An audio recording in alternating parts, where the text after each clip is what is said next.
자, 이어서 일발장전으로 돌입합니다. 일발장전의 두 기둥이죠. 최고의 주식 전문가 두 분과 함께합니다. 김영민, 김준호, MBN 골드맨이죠. 모셨습니다. 안녕하십니까? 반갑습니다. 자, 바로 프리마켓 업앤다운으로 돌입을 하죠. 업, 다운. 그런데 오늘은 다운부터 시작을 해야 될 것 같습니다. 많은 분들이 관심이 많은 바로 저 종목입니다. LNF인데요. 준호 매니저, LNF 그동안 테슬라와 가장 연관이 깊었었고, 왜냐?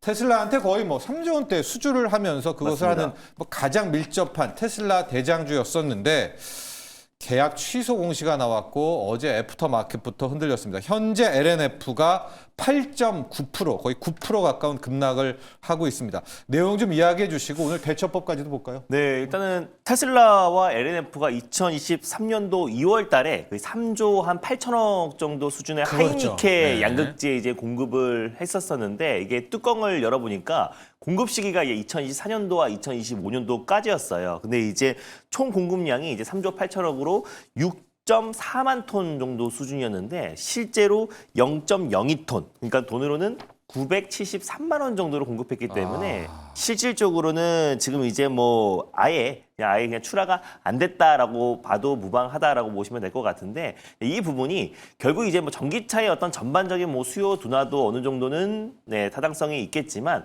전체적으로 지금 이제 테슬라는 이 4680 배터리를 내재화하려고 했잖아요. 모든 차종의 이제 4680 배터리를 자체적인 생산을 해서 내재화하려고 했는데 그 시기가 지금 계속해서 지연되고 그 상용화 시기가 지연되다 보니까 궁극적으로 LNF의 어떤 4680 또 그리고 하이니켈 배터리를 사용할 수가 없는 상황에 있어서 실제로 지금 LNF가 지금 3조 8천 부분에 어떤 공급 계약을 체결했지만 실질적으로 사용량은 거의 0.02톤에 불과했다. 그래서 이 부분이 지금 연말에 이제 공시를 했다라고 보시면 될 것 같고요. 시장은 이 부분에 대해서 충분히 인지를 했고 또 LNF 같은 경우는 이미 지금 이제 실적 그리고 또 재무 구조가 또 불안한 상태여서 이미 지금 이런 부분들은 시장에서 상당 부분은 인지했던 부분이라 마찬가지로 최근에 LG엔솔이 연달아서 사실 포드라든지 지금 이제 대규모 공급 계약을 계속해서 반환이 되면서 전체적인 어떤 2차전지 섹터의 어떤 이제 투심이 좀 악화되고 있는 상황에서 LNF까지 지금 이제 어떤 공급 계약 체결 부분에 대해서 대부분 지금 이제 공급이 안 됐던 부분들이 지금 다시 밝혀지면서 전체적으로 지금 프리에서 한 10% 정도의 어떤 조정이 나와주고 있지만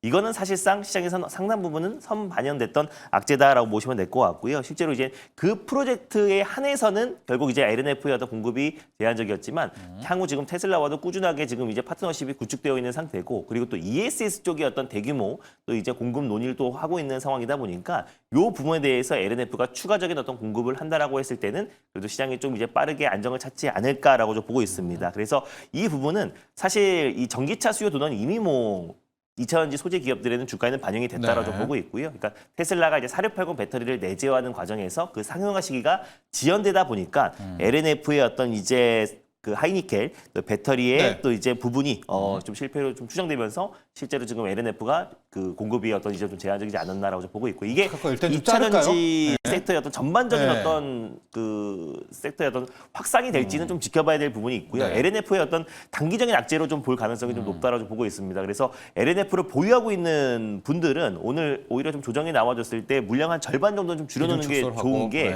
왜냐하면 이게 회복된다고 하더라도 LNF가 V자 반등으로 나오기에는 좀 제한적일 가능성이 좀 높아서 일단은 LNF는 좀 어느 정도 비중을 좀 축소하는 게 좀 좋다라고 좀 보고 있고 다만 이 흐름이 전체적인 2차전지 섹터의 어떤 단기적인 어떤 악재는 충분히 적용되겠지만 이게 중장기적인 최근에 2차전지가 올라갔던 이유가 결국 ESS고 또 그리고 테슬라도 지금 메가팩 ESS 쪽의 사업에 집중하고 있는 상황이다 보니까 LNF의 하락은 어떤 단기적인 어떤 그 악재가 아닌가라고 보고 있습니다. 그렇습니다. 자, 2차전지 우리 K배터리 가려고 할 때 LG에너지솔루션 악재 나오고 또 가려고 하니까 또 LNF로 터지는데요.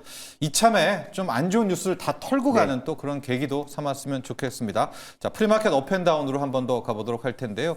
자, 업종 라인에서 반도체 부분 하나를 좀 볼게요. 이 오픈 엣지 테크놀로지를 보면 될 것 같은데 자, 영민 매니저 어제 좀 우리가 에이직 쪽 디자인 쪽 많이 좀 기대를 했었는데 대부분이 좀 윗꼬리를 달았습니다. 상승폭을 좀 반납을 한 네. 그런 부분들이 있어서 에이직이 맞는 것 같은데 또 엔비디아도 에이직이고 삼성전자 파운드리도 있고요. 이야기를 하는데 자, 흐름 좀 보면서 오늘 대응처법도 보죠. 뭐 저는 괜찮다고 봐요. 네. 그동안 이 시장이 워낙 좀 오랫동안 소외되어 있었고 사실 어제 세미5가 생각했던 그 얘기도 해야 것보다는 돼요. 시세가 네. 그렇게 강하지는 않았던 것 같아요. 개장 초반에 이제 굉장히 좀 강하게 4만 원대 위에서 이제 갭상승 출발하면서 시총이 이제 1조를 훌쩍 좀 넘어가다 보니까 아무래도 이제 또 구주 물량들이 차익 실현을 조금 한 게 아닌가 이런 생각이 조금 들고 그 차익 매물들이 조금 이제 출회가 좀 되다 보니까 뭐 생각했던 것보다 세미5 강하지 않은데 오히려 또 그런 관점에서 보면 네. 세미5도 충분히 또 오늘 신규 접근의 이제 관점으로 제가 어제는 매수하지 마시라는 말씀 좀 드렸었는데 오늘 요 정도 가격이라면 또 충분히 3만 원 아래 구간을 한번 공략해 보셔도 되지 않을까 이런 생각이 조금 들거든요.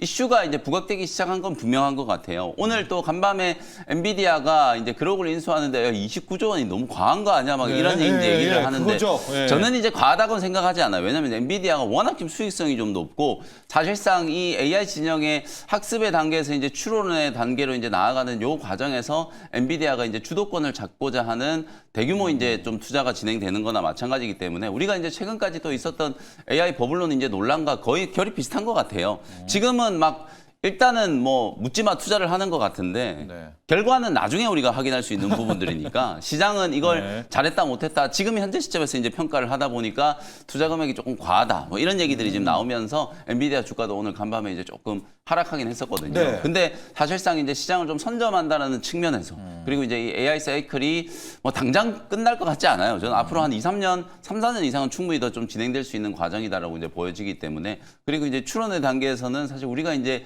예상하지 못했었던 또 훨씬 더 좀 빠른 변화가 이제 진행될 수 있는 상황이거든요. 그렇기 때문에 그 기술을 이제 선점하기 위한 이제 과감한 배팅을 했다라는 측면에서는 저는 조금 긍정적이라고 보고 네. 그런 측면에서 삼성전자의 어떤 자체적인 이제 GPU 그리고 이제 1월달 이제 CES에서 또 어찌 보면 또 온디바이스 온디바이스 AI와 AI죠. 관련된 이슈들이 네. 좀 부각될 수 있는 가능성이 높다라는 거. 그런 측면에서 보면 디자인 하우스나 이제 페미니스트 기업들도 우리나라도 분명히 이 생태계를 좀 키워야 되는 그런 어떤 또 당위적인 측면에서 봤을 때도 충분히 저는 주목을 좀 해봐야 된다. 그래서 세미5 매수 관점으로 좀 말씀드리고 오늘 네. 또 프리마켓에서 지금 오픈에지 테크놀로지 움직이고 있잖아요. 네. 제가 또 어제도 사실 이제 단계적인 재료를 제가 이제 추적하는 걸 그렇게 좋아하지는 않습니다만 어쨌든 디자인 하우스 기업들 중에서도 또 자율주행과 좀 연결되고 또 이게 삼성하고 지금 연결이 되는 거잖아요. AD 테크놀로지가 가장 좀 세게 올랐습니다만 오픈에지 테크놀로지도 이틀 전에 굉장히 좀 강하게 급등을 했었거든요. 특히 오픈에지 테크놀로지는 세계 3대 이제 차량용 반도체 기업이라고 할 수 있는 르네사스하고 또 차량용 칩에 대한 이제 공동 네. 설계 이런 이제 레퍼런스들을 이제 보유하고 있기 때문에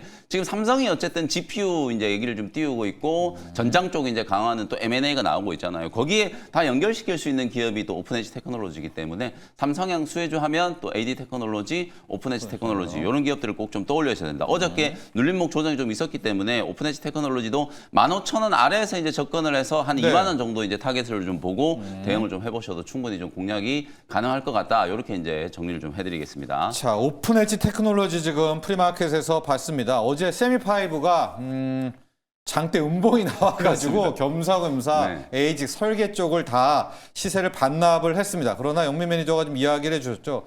내년 1월 CES에 이제 3대 테마 로봇, 그다음에 SDB 빼고가 온디바이스 그렇습니다. AI입니다. 네. 앞으로 이런 기기 다 AI라면 하나하나 다 설계해야 되겠죠. 그렇다면 우리 K반도체 또 이런 에이직 쪽도 아직까지는 성장 여력이 있다. 그래서 오늘도 세미5는 주면 간다. 네, 신규 접근 충분히. 네, 지금 충분히 오히려 이 정도 가능하다. 가격이라면 어제 한 방 얻어맞았기 때문에 네. 오늘은 좀 과감하게 이제 배팅을 하셔도 좀 괜찮을 것 같다. 이렇게 정리를 좀 해드리겠습니다. 자, 프리마켓 업앤다운 가볼 텐데요. 지금 업 쪽에는 솔직히 로봇이 많습니다. 다시 한번 에브리봇이 5.9%대고요. SPG도 눈에 보이고요. 뉴러메카도 눈에 보이는데 자, 에브리봇 가면서요, 준호 매니저. 네. 어제 히트작이었던 휴림 로봇. 휴림 로봇은 이제 프리엔 없는데 왜 상을 친 거야? 막 나는 손절했는데 상치다니 화가 난다 이런 의견도 많이 나왔고 로보스타까지 리뷰까지 가면서 로봇을 맞습니다. 일단 정리하고 가죠. 어제 웬만한 스모클 기업들 상한가 들어갔던 종목들은 대부분 다 로봇으로 엮여서 올랐어요. 계양전기 같은 경우도 이제 현대 트레시스에 지금 로봇용 이송 모듈을 공급한다는 소식이 나와주면서 뭐 상한가에 안착하기도 했고 또 휴리 로봇 같은 경우도 거의 28% 장중에 상한가를 안착하기도 했었었는데 시총 1조 되겠어요. 맞습니다. 저러다가. 그래서 네. 실제로 뭐 휴리 로봇 같은 경우는 이제 자회사가 지금 이녹스 로봇 로봇이라고 원전 해체 로봇이랑 지뢰 제거 로봇의 가장 전문인 국방 로봇 기업을 지금 이제 자회사로 인수를 했고요. 그리고 또 실제로 지금 휴린 로봇 같은 경우는 한올 로보틱스와 같이 합작해서 결국 이제 로보틱스 국방뿐만 아니라 지능형 솔루션부터 시작해서 또 그리고 산업용 로봇 그리고 이제 다양한 로봇 포트폴리오를 사실 대부분 다 보유하고 있는 기업이다 보니까 최근에 지금 이제 휴린 로봇이 어제 좀 강한 시세가 분출되지 않았나. 다만 사실 새로운 이슈가 아니고요. 이미 나왔던 네, 이슈들이 알고 반복됐던 있는 건데. 거예요. 휴린 로봇도 마찬가지고 어제 인탑스도 상한가 들어갔는데 네. 인탑스도 제가 이제 일발장전 코너에서도 원래 베어로보틱스, LG전자가 인수했던 베어로보틱스의 독점으로 위탁 생산하고 있는 기업이고 그리고 또 실질적으로 삼성의 웨어러블 로봇도 최종 위탁 생산을 담당하고 있는 기업이 인탑스라고 말씀드렸는데 그 내용이 다시 또 재부각되면서 상한가 들어갔고 휴린 로봇도 이미 로봇의 포트폴리오를 확장하고 있다는 것을 이미 알고 있던 내용인데 그 내용이 시장에서 부각되면서 상한가를 들어갔다라는 점을 봤을 때는 로봇에 대한 투심이 정말 강하다라는 거고 그리고 최근에 이제 2차전지 섹터에 약간 지금 이제 악재들이 계속 좀 이어지고 있는 상황이잖아요. 그러니까 코스닥 시장에서 가장 대표하는 게 이제 바이오, 그다음에 2차전지 로봇인데 로봇, 오히려 지금 로봇이 가파르게 시총이 좀 늘어나고 있는 상태고 오히려 2차전지의 어떤 불확실성에 로봇의 어떤 수급이 더 강력하게 올라가면서 코스닥의 상승을 견인하지 않았나라고 좀 보고 있습니다. 그래서 로봇은 이제 CES 행사를 앞둔 시점에서 그 기대감이 굉장히 증폭되고 있다라고 보시면 될 것 같고 사실 로봇의 어떤 전체적인 상승은 새로운 이슈가 아니라 이미 알고 있던 이슈가 다시 한번 재생산되고 재부각되면서 그 정도 20% 30%의 어떤 불기둥들 그리고 웬만한 종목들 또 20개 기업들까지 대부분 다 로봇 섹터들은 신고가거나 또는 신고가 부근에 위치해 있거든요. 그래서 그만큼 로봇에 대한 투심이 굉장히 강하고 대세 중에 대세라는 걸 다시 한번 증명했다. 그래서 에브리봇도 사실 청소 로봇의 국내에서 가장 이제 대표하는 기업이에요. 그러니까 오늘 저 물걸레 로봇 청소기가 출시됐다라고 하는 건데 맞습니다. 아, 저걸로 지금 풀이해서 그러니까 10%를 그 정도의 어떤 이슈로 한 10% 가까운 상승이 나와줬다라는 거는 그만큼 로봇의 투심이 굉장히 강하다라는 거고 에브리봇은 또 삼성전자의 또 이제 ODM 방식으로 또 로봇을 생산해주는 기업이기도 하잖아요. 그래서 예전에 이제 삼성향 로봇 기업으로 좀 부각되기도 했었었는데 일단 어떤 신제품 출시에 이 정도의 어떤 상승이 나온다라는 거는 그만큼 로봇의 투심이 좋다라는 겁니다. 근데 저는 결국 CES 행사 이후에는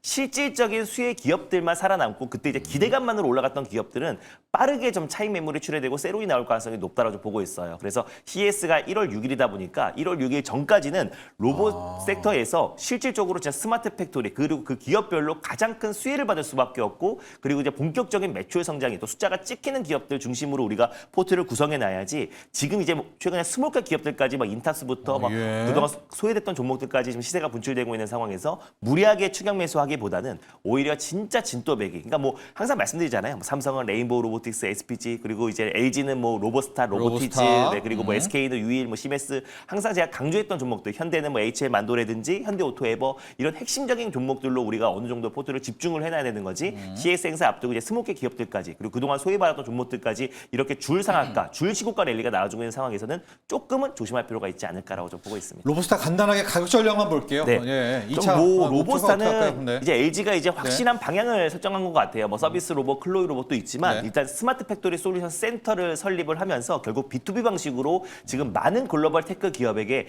그 스마트 팩토리 솔루션을 공급하겠다라고 선포를 했잖아요. 그걸 중심에 선 기업이 저는 로봇스타다라고 보고 있기 때문에 저는 반드시 로봇스타는 또 신고가 랠리가 나올 수밖에 없다라고 좀 보고 있습니다. 그래서 이런 기업들이 오히려 좀 CES 행사 전후로도 꾸준히 살아남을 수 있는 기업이다라고 좀 보고 있는데 결국 로봇스타는 전 지금도 매수 관점으로 유효하다 보고 있어요. 제가 12월 초에 말씀드리고 한 18%, 20% 정도 살짝 올라가지고 있는 상태인데 저는 이제 본격적으로 이제 상승이 이제 시작이다라고 좀 보고 있고요. 그래서 직전 고점 부근대였던 10만 8천 원 라인 때도 무난하게 전 돌파할 가능성이 좀 높다라고 좀 보고 있고 실제로 LG그룹 안에서 숫자가 찍히는 그리고 스마트 팩토리 그리고 대전환에 있어서 가장 중추적인 역할을 할 수밖에 없는 기업이다 보니까 저는 지금도 충분히 매수 관점으로도 유효하다라고 좀 보고 있고 결국 LG가 확실하게 500조 시장 스마트 팩토리 솔루션 시장을 선점하기 위해서 확실하게 그 관련된 지금 이제 역량을 총망라해서 지금 집중하고 있는 상황이다 보니까 결국 로봇스타의 어떤 역할이 결국 LG의 어떤 방향이다라고 보시면 될 것 같고 다시 한번 목표가는 10만 원 돌파를 한번 다시 목표가 설정을 다시 한번 재설정해 보도록 하겠습니다. 자, 2차 목표가 로보스타는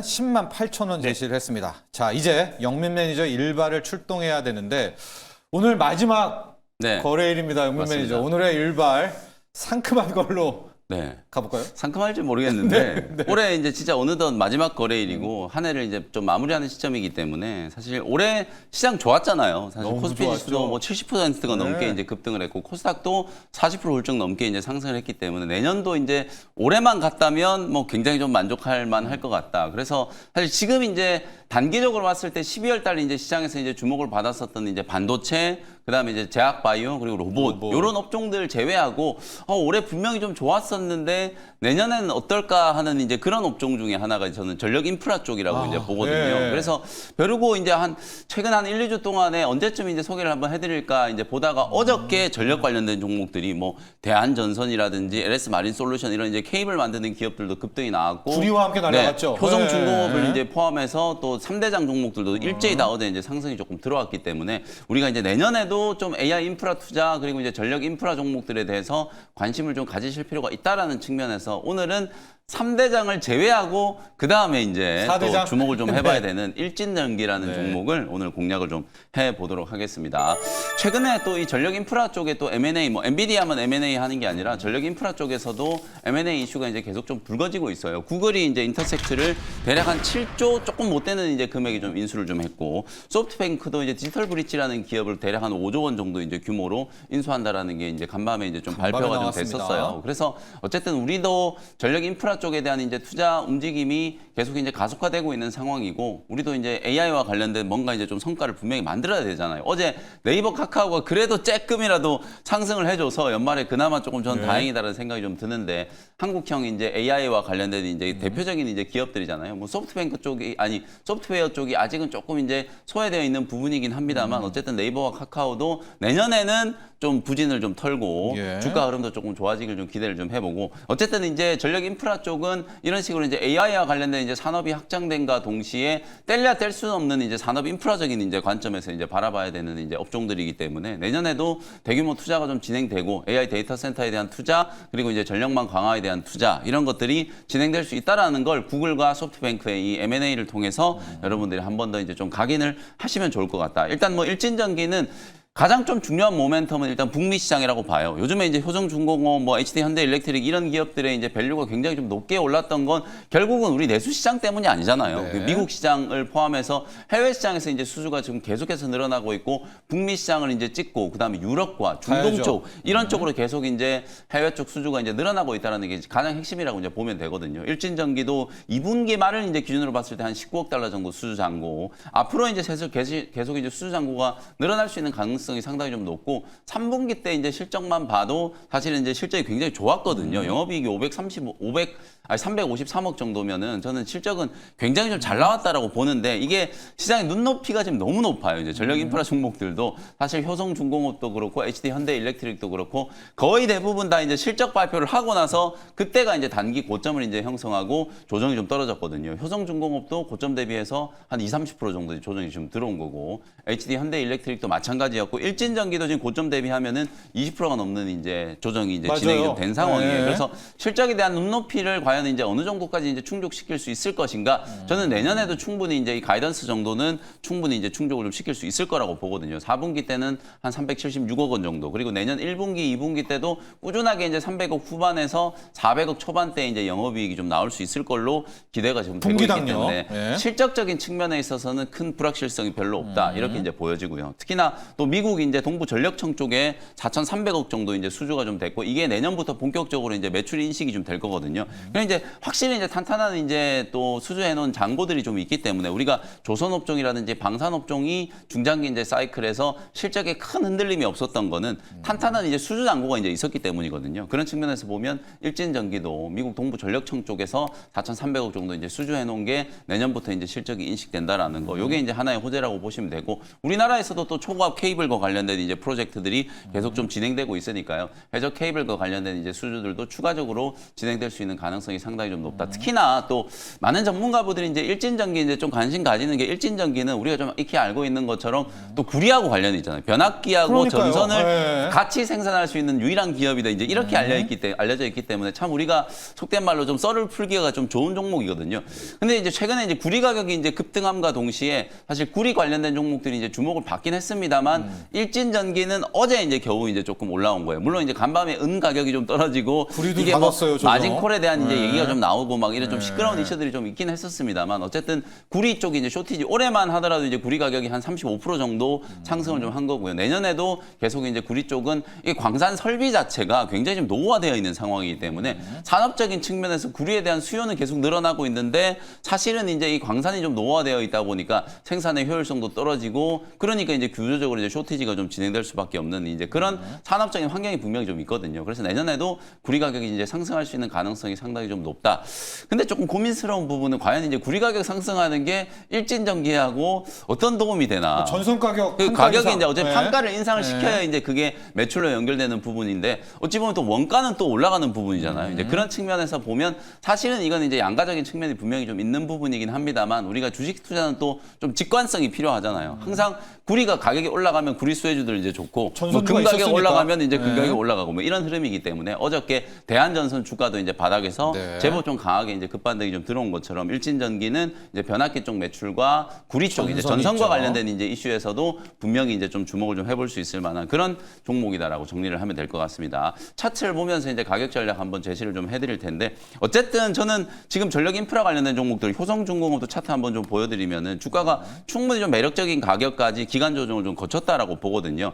이제 효성중공업도 180만 원대에서 저점이 이제 조금 만들어지고 있는 상황이기 때문에 뭐 얼마든지 저는 내년을 이제 바라보고 접근을 하셔도 될 것 같고 일진전기도 어저께 이제 바닥을 조금 치는 이제 그런 흐름들이 좀 나타났기 때문에 단기적으로는 5만 2, 3천 원 정도의 가격이 이제 락바텀이 이제 또 형성이 좀 됐다라고 보여지거든요. 충분히 접근을 한번 해볼 수 있는 가격권이어서 어제 종가 한 5만 5천 원 정도를 매수 관점으로 이제 보시면 될 것 같고 직전 최고가였던 6만 5천 원을 일단 1차 목표가로. 근데 저는 중장기적으로 이제 타겟 프라이스 목표가를 조금 더 올려도 큰 무리는 없을 것 같아요. 내년에도 이제 뭐 AI 버블론과 관련된 노이즈들이 분명히 좀 있겠지만 엔비디아라든지 오라클 저는 충분히 이제 주가가 고점을 다 뚫을 수 있을 거라고 보거든요. 네. AI 산업에 대한 이제 투자 모멘텀이 내년까지 좀 이어질 수 있는 가능성이 좀 높기 때문에 연초가 되면 또 전력 인프라 관련된 종목들에 대한 투자 심리도 충분히 좀 좋아질 수 있어서 중장기적인 관점에서는 뭐 7만 5천 원 정도까지도 충분히 좀 바라볼 수 있지 않을까 이렇게 이제 한번 말씀을 좀 드리고요. 1차 목표가는 6만 5천 원 정도 보시고 손절가는 5만 원. 요 손절가는 좀 지키시면 좋을 것 같아요. 최근에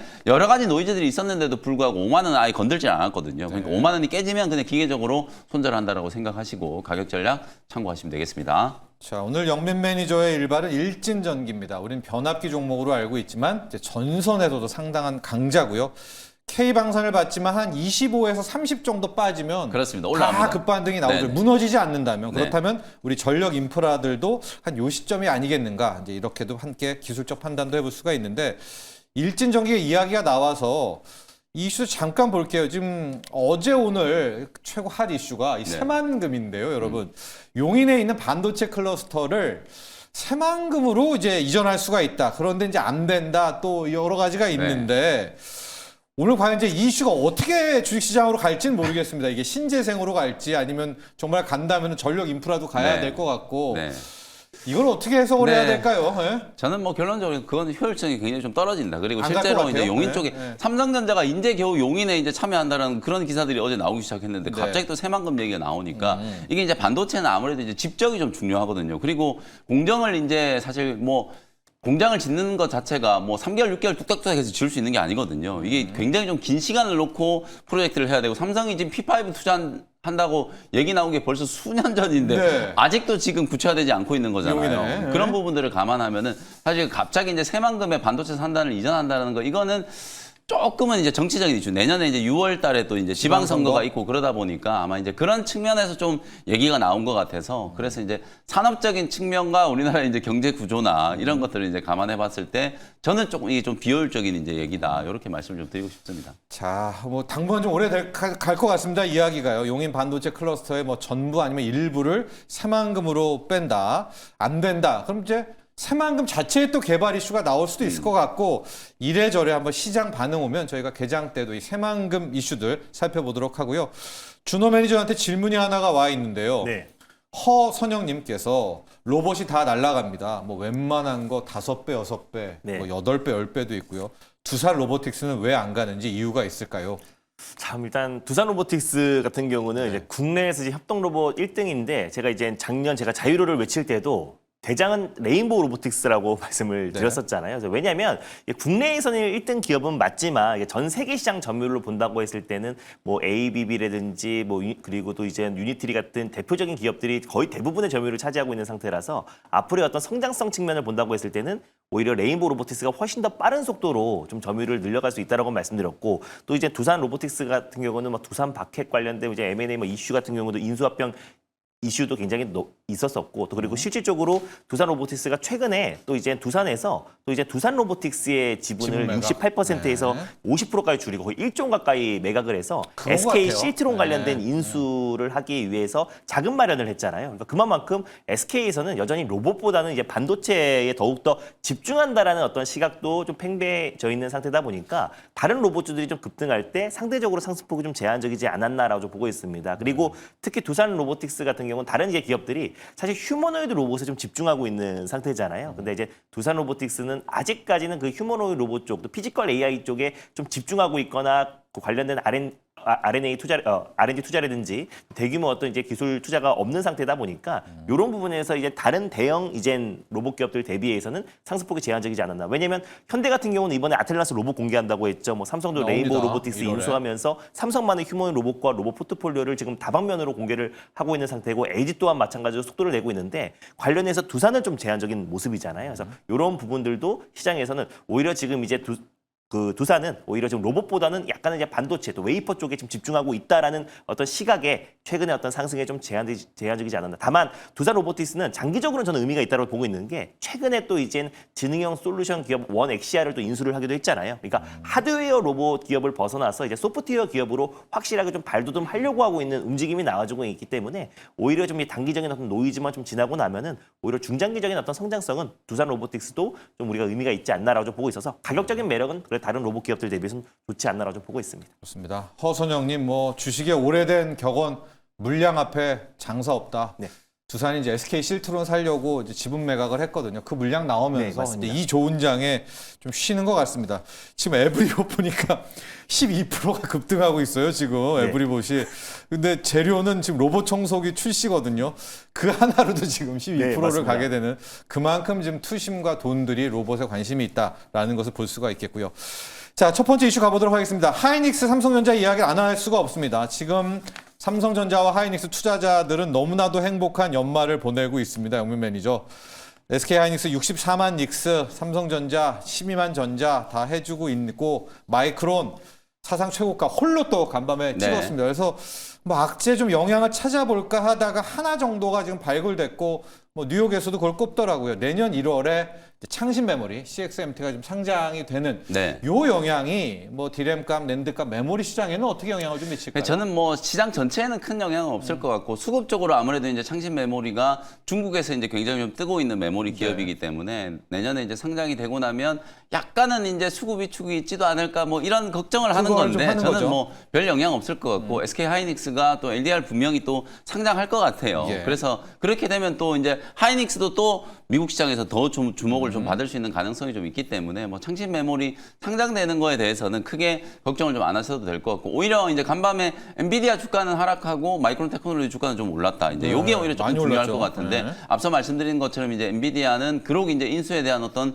자금 부담 그리고 이제 또 하나 있었던 게 GPU 가격을 이제 인상한다는 얘기가 나왔어요. 예. 그게 이제 약간은 또 아니 평소 같았으면은 GPU 가격 올린다 그러면 이건 또 엔비디아 주가의 상승 요소라고 볼 수 있거든요. 근데 이제 그 얘기가 나오면서 GPU 가격이 지금도 굉장히 비싼데 또 올라가면은 수요가 오히려 조금 줄어들지 않겠는가. 이런 이제 전망이 좀 나오면서 이제 엔비디아 주가가 또 하락을 조금 이제 했다라고 예. 이제 보시면 되거든요. 그래서 그런 관점으로 이제 엔비디아 주가는 아직도 조금은 이 AI 버블론 우려에 대한 이제 그런 인식들이 좀 남아 있고 그리고 중국 쪽에 이제 H200 수출이 이제 허용이 좀 되어 있는 상황인데 과연 중국 당국에서 이걸 그냥 가만히 놔두겠느냐 뭐 이런 얘기들이 이제 나오고 있는 거거든요. 근데 여러분들도 아시다시피 내년에 또 뭐 미국 트럼프 대통령도 중국 방문할 거고 베이징 이제 방문이 예정되어 있고 그다음에 이제 시진핑 주석도 워싱턴 이제 방문이 예정되어 있기 때문에 서로 이렇게 이제 방문하고 답방하는 과정에서 아마 이제 반도체 쪽에 대한 어떤 그런 그 인식도 분명히 좀 달라질 거라고 규제나. 보거든요. 그런 네. 측면에서 보면 저는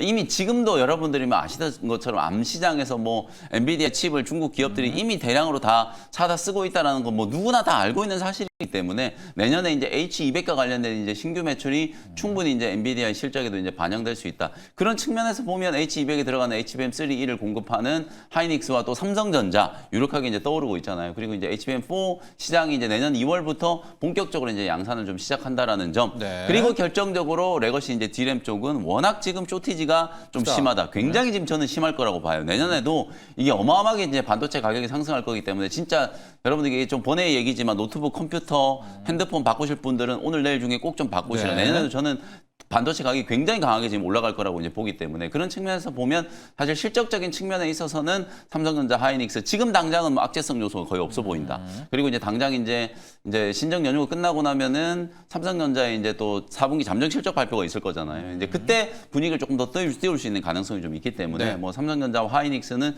저는 여전히 이제 우상향을 좀 보셔야 되고 중장기 관점에서 추가적인 상승 여력이 충분히 좀 많이 남아 있다. 이렇게 이제 정리를 좀 해드리겠습니다. 창신 메모리의 실력은 어느 정도일까요? 지금 베일에 지금 쌓여져 있고 네. DDR4는 양산, DDR5도 자기네는 네. 할 수 있다라고 네. 하고 이번에 50조를 땡겨오면 HBM도 할 수 있다라고 맞습니다. 하는데 이게 할 수 있다와 한다의 차이도 그렇죠. 뭘까요? 그러니까 아니, D램을 어느 정도인지 잘 모르겠어요. 여러분들이 창신 이제 멤버제가. 지금 다 잊으셨겠지만 네. 올해 이제 3, 4월쯤이었던 것 같은데 이제 중국에 이제 딥식 쇼크가 있었잖아요. 이제 그게 그때 이제 어찌 보면 중국 기업들이 이제 이렇게 생성형 AI 시장에 이제 출연을 하면서 구글하고 뭐 다 망한다 그랬는데 망했나요? 지금 너무 잘 나가고 있잖아요. 네네. 이제 그런 걸 보면 사실 창신 메모리 이제 기술이 정말 빠르게 추격하긴 했어요. 지금 업계에서는 네. 한 뭐 1.5년 정도 그 정도 이제 격차라고 아니, 하니까. 그 유출도 하고 맞습니다. 네, 과거에는 기술 거의 뭐 빼가고. 3년, 5년 정도 네. 기술이 이 사실 반도체 업종에서 3년, 5년은 거의 뭐 우주의 급이죠. 격차라고 보시면 되거든요. 그러니까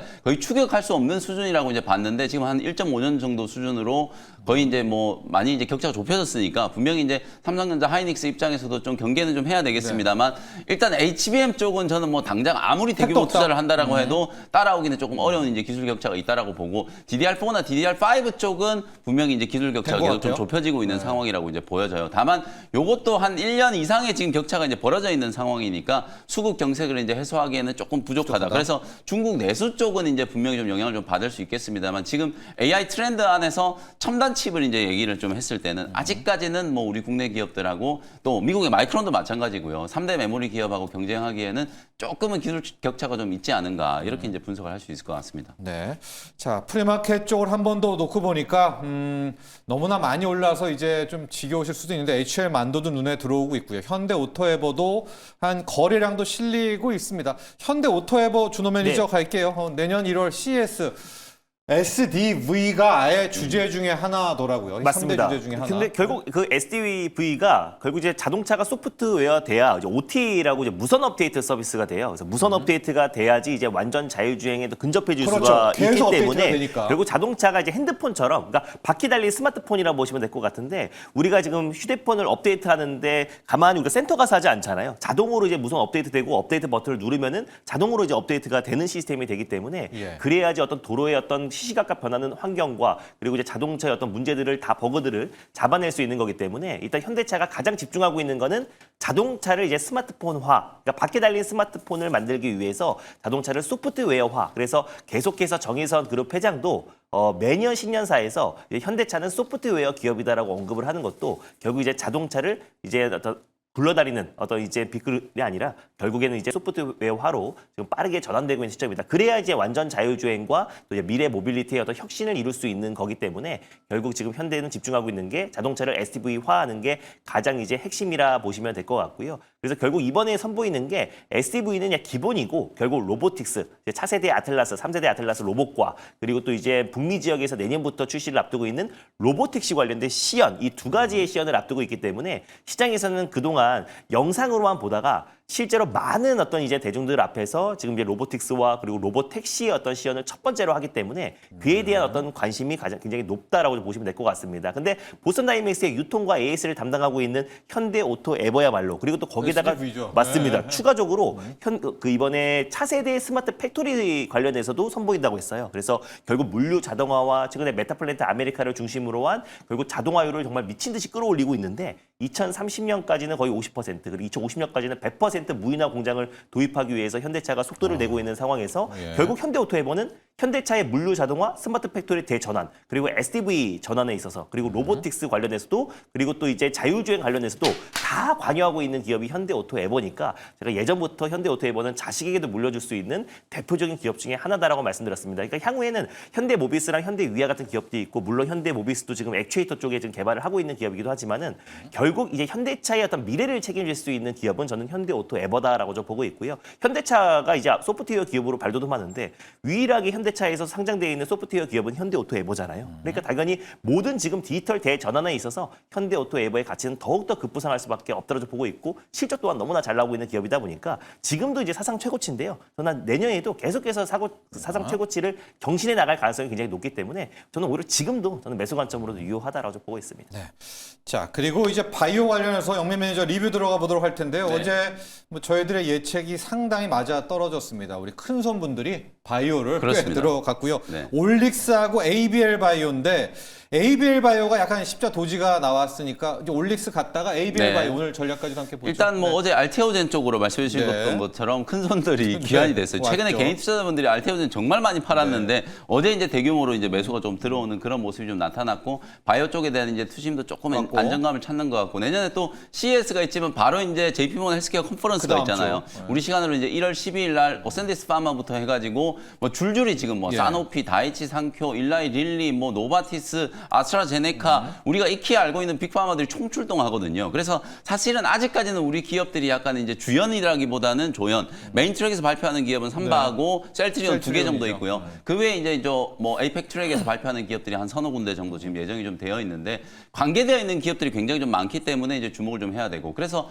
저는 이제 지금 올해는 정말 그야말로 비만 치료제 관련된 기업들이 엄청나게 이제 네. 시장에서 주목을 좀 받았습니다만, 내년에는 저는 CNS 이 중추신경계 이제 질환과 관련된 시장의 이제 관심이 올해 이제 비만과 관련된 이제 관심만큼이나 굉장히 좀 높아질 걸로 이제 예상을 좀 하고 있어요. 그래서 그 부분에 이제 좀 주력을 하고 있는 대표적인 기업이 이제 로슈라는 기업인데, 최근에 또 로슈의 이제 임상 데이터를 보면 단순히 우리가 이제 이 BBB 셔틀, 그러니까 약물을 주입했을 때 뇌혈관 장벽을 좀 뚫고 가느냐 못 가느냐, 전달이 되느냐 마느냐, 이거에만 이제 포커스가 맞춰져 있었는데, 최근에 이제 데이터들을 보면 전달뿐만 아니라 이게 뇌의 이제 전 영역에 어떻게 분포를 시키느냐, 이 부분까지도 이제 커버를 하고 있거든요. 그건 이제 치료 효과가 완전히 좀 달라질 수 있기 때문에, 나이백도 최근에 제가 전임상 데이터 말씀드렸던 것처럼 짧은 간섭 이제 RNA 플랫폼을 활용해서 이제 뇌로 약물을 주입을 했더니 대뇌 피질, 소뇌, 중뇌 모든 영역에서 RNA 신호가 이제 감지됐었다는 걸 말씀드렸잖아요. 이제는 분포까지도 이제 신경을 쓰게 되는 이제 그런 이제 기술들이 발전을 하고 있다. 그래서 저는 머지않아 알츠하이머와 파킨슨, 거의 뭐 암보다도 훨씬 더 좀 접목하기 어렵다라고 하는 이 중추신경계 질환들도 내년에는 상당한 이제 성과가 좀 만들어질 수 있다. 그런 측면에서 저는 ABL 바이오가 글로벌 이제 바이오텍 기업으로 성장할 가능성이 매우 높다. 그래서 BBB 셔틀과 관련된 어떤 기술력을 일라이 릴리가 이제 주목을 했고, 대규모 이제 기술 이전이 이제 체결이 됐고, 이 분야에서 상당한 이제 성과를 만들 수 있을 거라고 보여지기 때문에, 뭐 중장기적으로 봤을 때는 ABL 바이오는 시총 15조 이상까지도 충분히 좀 평가를 받을 수 있다. 내년에는 다시 한번 말씀드리지만 비만보다 더 어찌 보면 이제 CNS 쪽 관련된 이제 질환을 가지고 있는 기술 이제 플랫폼이라든지 파이프라인을 가지고 있는 기업들이 주목을 좀 받을 수 있는 가능성이 높다. 그런 측면에서 올릭스도 말씀드렸던 것처럼 1,000억 원이 넘는 이제 자본 조달을 해서 이 CNS 쪽에 그냥 올인하겠다라는 걸 선언을 했단 말이에요. 일라이 릴리 쪽에 기술 이전한 건 대사 이상 지방간염 치료제, 메시 치료제를 이제 기술 이전한 거고, 그것과는 별개로 일라이 릴리가 이제 하고 있는 사업 포트폴리오를 거의 올릭스도 똑같이 지금 답습하고 있는 상황이기 때문에 상당히 저는 방향 설정을 잘했다고 이제 평가를 하는 거거든요. 그래서 CNS 이제 관련된 질환에서 올릭스가 원래 보유하고 있었던 이 RNA 이제 간섭 플랫폼을 바탕으로 상당한 이제 성과를 좀 만들어낼 수 있을 거라고 보여지기 때문에, 뭐 JP모건 헬스케어 컨퍼런스니 뭐니 이런 걸 다 떠나서 바이오 업계의 이제 특성상 내년에는 CNS를 분명히 좀 주목해야 되고, 탑2 종목으로 ABL 바이오, 올릭스 좀 선정을 좀 해드리고 싶고, 지금도 굉장히 좀 적극적인 매수 구간이다. 이렇게 말씀을 좀 드리겠습니다. 자, 올릭스, 메시, 또 ABL, BBB 셔틀인데 이제 그 판이 생각보다 내년에는 훨씬 더 커질 수가 있다. 비만이 올해였다면 내년에는 또 이들도 주목해줘라 이야기를 해주셨고요.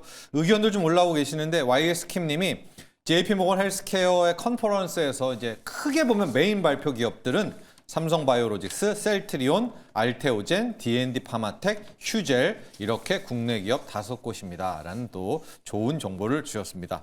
감사합니다. 그거는 조금 좀 정정을 해드리면 메인 트랙 발표는 삼바하고 셀트리온 두 군데고요. 근데 에이펙 이제 발표가 있어요. 거기에 이제 알테오젠하고 휴젤하고 이제 D&D 파마텍 요 세 군데 기업이 이제 참가한다. 그러니까 뭐 어쨌든 이걸 굳이 구분하지 말고 메인이죠. 초청을 받아서 이제 발표하는 기업들은 요 5개 정도다. 이렇게 이제 이해하시면 될 것 같아요. 알겠습니다. 자, 이어서 준호 매니저 일발로 가야 될 것 같은데요. 마지막 거래일입니다. 마지막 거래일에 제가 시작과 끝을 로봇으로 해야 될 것 같아서 그래서 제가 이제 시작도 자유를 외치면서 로봇을 힘차게 말씀을 드렸었는데 유종임이 마지막도 이제 로봇을 할 건데 이제 많은 기업들이 이제 신고가 랠리가 나오잖아요. 네. 근데 이제 액추에이터 잘 모르겠으면 제가 액추에이터 하자라고 말씀드렸는데 이제 앞으로 액추에이터를 할 수밖에 없는 기업을 하나 들고 와봤습니다. 바로 T-로보틱스라는 기업을 오늘 탑픽 종목으로 선정을 해봤는데 T-로보틱스는 이제 AMR 물류 이동 로봇 관련해서 국내 1등 기업이고요. 그리고 이제 웨이퍼 이송 로봇 그리고 진공 로봇에 관련해서 이송 모듈 로봇 관련해서는 안정적인 캐시카우 역할을 하고 안정적인 매출 성장에 좀 나와주고 있는 기업. 그리고 또 특히 스마트 팩토리 대전환에 있어서 이제 내년에 이제 매출 성장이 좀 굉장히 기대가 되는 기업이 저는 T-로보틱스다라고 좀 보고 있습니다. 뭐 그 외에도 헬스케어 로봇도 지금 이제 공급하고 있고요. 뭐 다양한 로봇 포트폴리오를 지금 꾸준히 개발하고 있고 이제 공급하고 있는 대표적인 기업이라 보시면 될 것 같은데 최근에는 이제 소프트웨어도 이제 AMR용 소프트웨어도 자체적으로 개발했어요. 그래서 소프트웨어뿐만 아니라 이제 하드웨어 턴키 방식으로 공급하고 있기 때문에 다른 기업들 대비해서 이제 가격 경쟁력도 굉장히 높고 그리고 외산 기업들 대비해서 외국 기업들 대비해서 안정성과 그리고 반응성도 비교 우위에 지금 점한다라는 평가를 받고 있기 때문에 앞으로 향후 이제 국내 대기업 향 그리고 글로벌 기업 향 AMR 관련된 공급량이 더욱더 늘어날 가능성이 굉장히 높다라고 보고 있습니다. 그래서 특히 이제 2023년도부터 꾸준하게 SK의 이제 물류 이동 로봇을 공급을 이어가고 있고요. 그리고 레인보우 로보틱스와는 이제 올해 3월달에 물류 자동화 로봇 시장 관련해서 MOU를 체결했어요. 그래서 뭐 리포터를 보면은 이제 S사양 AMR 밸류체인에 구축할 수 있을까라는 전망이 나와주고 있는데 그 S사양이 저는 삼성전자라 보고 있습니다. 그래서 레인보우 로보틱스와 같이 지금 MOU를 체결해서 물류 자동화 관련된 구축 사업에 MOU를 체결했다는 점은 향후에 지금 삼성전자의 AMR 관련된 공급량도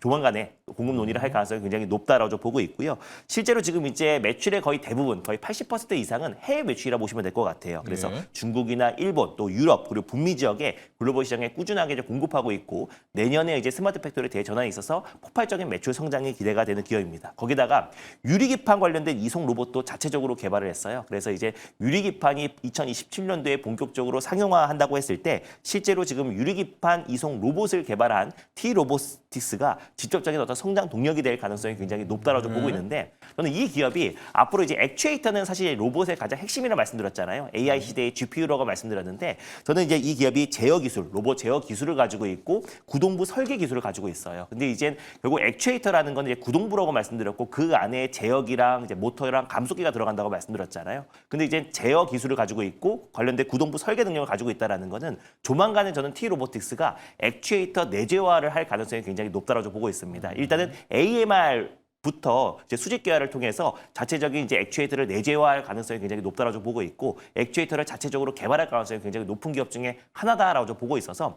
T-로보틱스는 국내에서도 AMR 물류 이동 로봇의 국내 1등 기업이지만 향후에 액추에이터를 조만간에 개발해서 양산할 가능성도 굉장히 높은 기업 중에 하나다라는 점에서 앞으로의 어떤 성장 여력은 충분히 남아 있다라는 점에서 T-로보틱스 탑픽점을 선정해봤습니다. 자, T-로보틱스를 선정한 이유가 있네요. 이 T-로보틱스는 AMR이라고 해가지고 이제 찡 돌아다니는 그 물류 이동 로봇 있죠. 맞습니다. 알아서 찡 왔다 갔다 하는 건데 그걸 했으니까 맞아요. 이제는 액추에이터까지 할 수밖에 없다. 기술력은 다 가지고 있는 기업이다라는 점에서 이제 액추에이터를 할 수밖에 없다. 할 수밖에 없다라는 기업. 가격 전략 볼까요? 가격 전략은 이제 전일 종가였던 2,900원을 일단 매수가로 한번 잡아보도록 하겠고요. 그리고 목표가는 25,000원을 직전 고점을 1차 목표가로 그리고 손절가는 17,800원 라인대를 말씀드려보도록 하겠습니다.